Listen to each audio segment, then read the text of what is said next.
welcome to our pre-holiday poetry time with Emily, who I'm inviting right now. I'm so excited. I hope everyone is doing well during this pre-holiday time, or if you're not celebrating the holidays, that you're not finding them too annoying. All the Christmas carols in every store all the time. Um, and it's almost the end of what year is it? 2021. And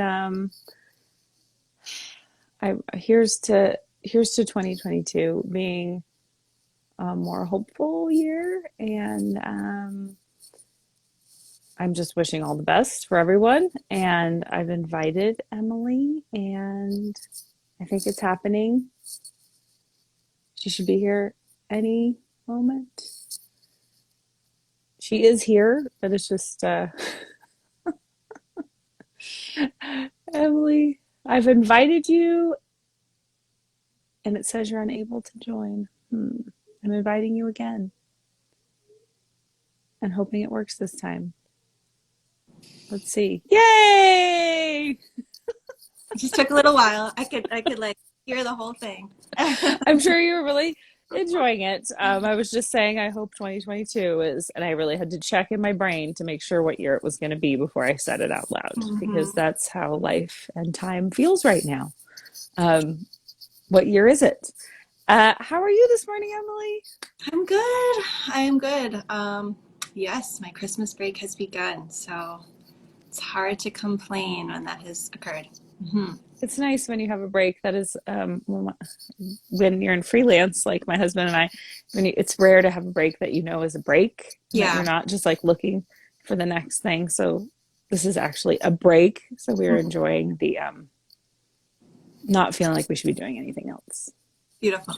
which is a rare feeling. So I Mhm. hope everyone gets a little of that in their life around this time of year. So would you like to read your poem? Yes, absolutely. So just launch in. Yeah. All right, here we go. Where I'm from. I'm from backyard vegetable gardens, from the rhubarb in spring to tomatoes in fall, and from cold cans of Pepsi and red licorice twists, the long hollow candy doubling as a straw. I'm from kid-marked lawns of crabgrass and dirt patches, spiky and flower dry, from the trees we played beneath, those two giant pines, and the birches we peeled and the maples we climbed. I'm from fold-out kids' tables and summer lawn chairs, from intergenerational card games of pinochle and pepper. I'm from grilled turkeys, from olive and pickle trays, from plates and pans of aunt-made cookies and pies, from big families, road trips, and Midwest goodbyes. I'm from the golden rule and Jesus loves you, from nighttime prayers and tucking in the quiet that would follow, from the way my thoughts and imagination and fears and belief filled the dark with questions. Who was my great-grandfather, adopted? Who was my grandmother when she was younger, on that day she made her certain her daddy would not torment her mama anymore? Who was my father, with his radio voice and drawn-in smile? And who was my mother, really, beyond me, with her to-do lists, her busy hands, her too big plans? Now, a grandmother herself, my mother puzzles together our past. Yellowed birth certificates and plotted family lines, 400-year-old stories from Litchfield in Denmark and Alsace-Lorraine, lines of cousins, lists of mispronounceable names, each detail stored in huge bound books and in thin, torn black and white photos and in letters, still kept in their envelopes, sent during wars. Someday, these will be yours, she tells me, and for once, I don't have to ask why. Thank you. Yeah. It was wonderful hearing out loud. Obviously, it's a different experience than reading it on my computer screen. It Mm-hmm. flows so beautifully. So, Thank you. um, because in your other life, you're an English teacher, correct? I'm an English teacher. Yes. And you sound like an excellent English teacher from your posts. Like you actually are super engaged and passionate about what you're teaching and your students, which is Yeah. a I do feel gift. it's been, it has been a really, really difficult couple of years. for all the reasons you would imagine. But I Mhm. feel so grateful that I teach what I do because it allows me to connect to kids in very specific ways. And I think that always makes teaching easier, you know, Yeah. um, Yeah, when they feel seen and for when I, sure. I mean, I still remember my high school English teachers, Mhm. and they definitely made a difference in my life. The way they directed me or encouraged me to think about things and to look for answers in books and in myself. And Mhm.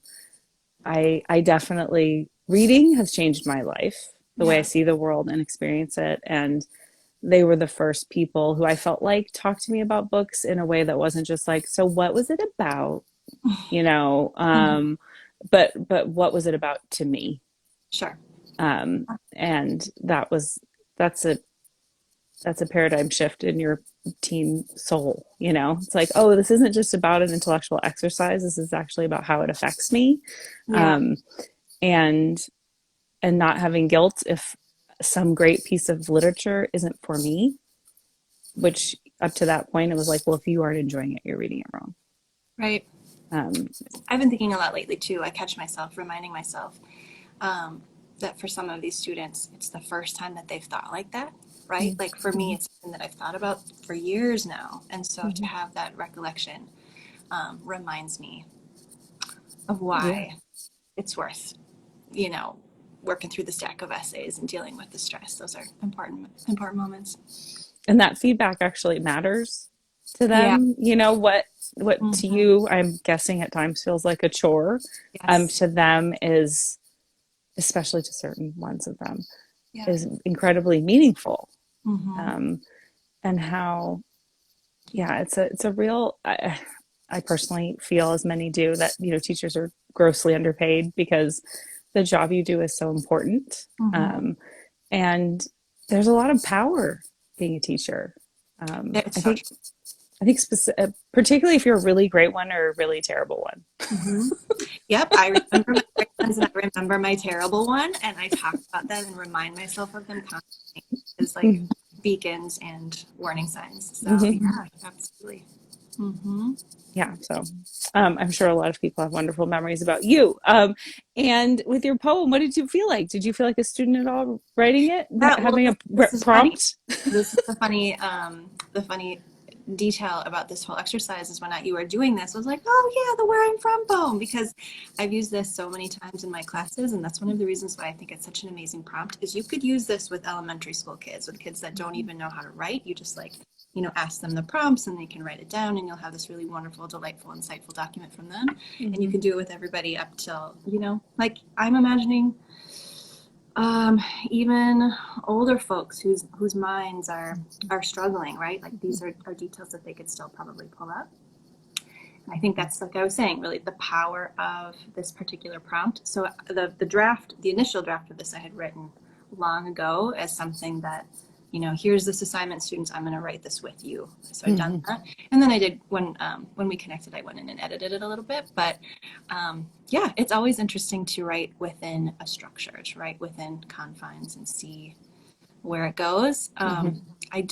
I used to write a lot of poetry. I haven't very much in, the past decade or so. So it's always nice to revisit It and is. push myself. Mm-hmm. And I had a teacher who really turned me off of poetry. So this has been, I took a reading and writing poetry class in college. And yeah, I was just like, well, I'm not a poet. Yeah. Yeah. You are though, right? Like you We just, all are. yeah.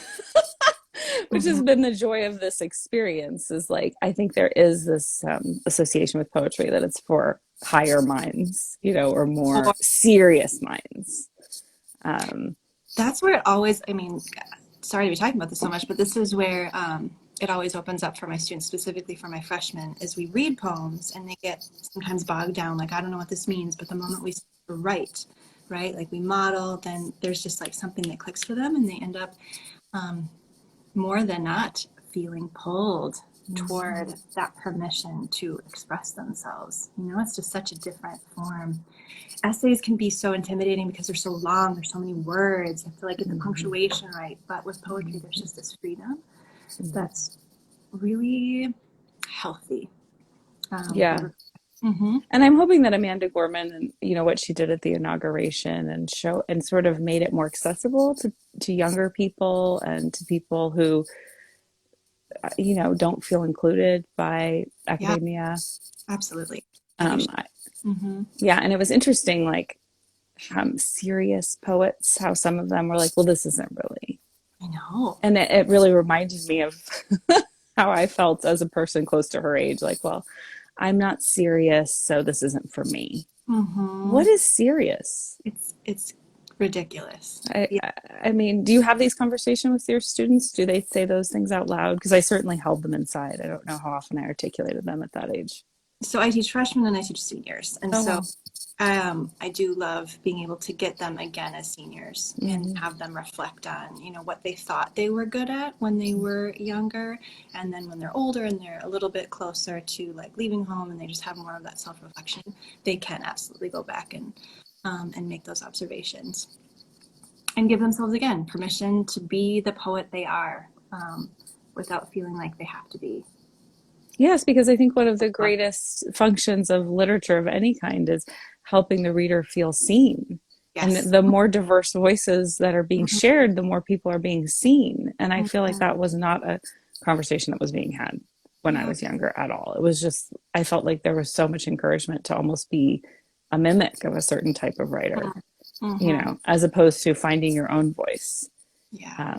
It took me a long time to realize that I have a voice and that's what I'm writing from and that's what it's for. It's Mm-hmm. not to mutate into something else. It's to actually be this and make this better, Yep. not make it something else.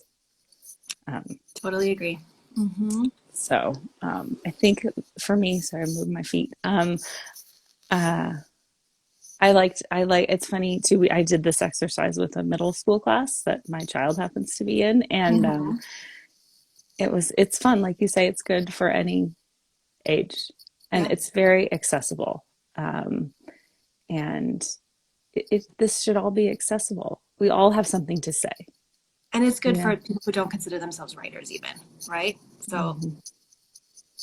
do it, right? And Like who just decides that too? By the way, oh, you're a writer. You're not like right. It's I, just a voice, I think, that you kind of hear and then maybe give into sometimes. But yeah, everybody has something to share. Absolutely. so. How long have you been writing, Emily? Little, like Yeah. forever. I was one of those kids who my dear cousin Sarah, gave me a diary when I was like second or third grade, and had one of those it was in a box and it had the little key, and it was like this. And I Mm-hmm. still have it, and oh my goodness, um, and I went weeks and months between entries then, but I can see the progression because again, I still have all of these journals. What am I going to do with them? I don't know. Do I burn them or do I keep them? Don't There's a burn lot. them. They've made it this long. I barely ever wrote anything when I was younger, but what little I did have, I got rid of and um, Mary Kondo. Yep. But I Hmm. think I don't know. I mean, I think they're such beautiful snapshots, right, of who you were. I love them, and I know that the amount of time I spent journaling and trying to like excavate my experience and my emotions totally plays into just how I live, how I see the world, how I understand my life. So I'm very grateful for Sarah. Thank you, Sarah. It That's sweet. I was covetous of those journals with the keys. was pretty special. I They were, and there was some kind of, I mean, obviously it was an aura of security that went with it, even though they were clearly easy to break. Mm-hmm. But it felt like, oh, this is locked. I know. This is my private. I I don't I miss feeling comforted by something so slight, you know. Isn't that the truth? Yeah. Like, oh, that was a little teeny key. Yep. I know it was so little. You could just like bend it if you want. Mm-hmm. Is there anything else? Any other thoughts or anything you want to share Well, before we sign off? this is the teacher in me, but I'm seeing kind of a list of some of you who are here, and I think you all should go and write this poem. Like, just Google where I'm from, give yourself the permission and the Christmas gift of like 10, 15 minutes to just think about, yourself and how you got here and all the different things that brought you to this place. And just see what you come up with. And then come share it with me. Actually, Yeah. one of the women who is here, she is the next person. Hi, Giselle. So she's probably like getting ready, but I agree. You don't need to be a writer. In fact, not at all, because I think um, it's available to all of us, and I think it's just for me it was also a great exercise in what story was I choosing to tell this time. Yes. Yes, that's so true. So Because we true. could tell, I mean, we could write numerous poems from different points of view. This is sort of my 13-year-old self Yeah. that wrote it. So, uh, anyway, well, thanks for that plug, Emily. I wish everyone would do it. It's a fun end of year reflective Yeah. exercise for sure. Yeah. Where have you even been from, like from the past year, right? Like, Oh how have boy. you changed? For sure. Oh, maybe or maybe not, depending. Depending. No, I think it's useful. It's just wow, what a year. Um, well, it was a pleasure meeting Thank you, you. Emily. I always enjoy, oh, Emily is a social media friend, and I always enjoy her posts. We live in very different parts of the country. I lived in the Midwest for a short time, so it always takes me back to that time when I read your posts, especially Mm-hmm. being out in the wilderness. Mm-hmm. It's beautiful. It's cold, but it's beautiful. It is so cold. um, but anyway, it was lovely speaking with Yeah. you, Happy and holidays thank you for your time. for sure. Thanks, Okay, everybody.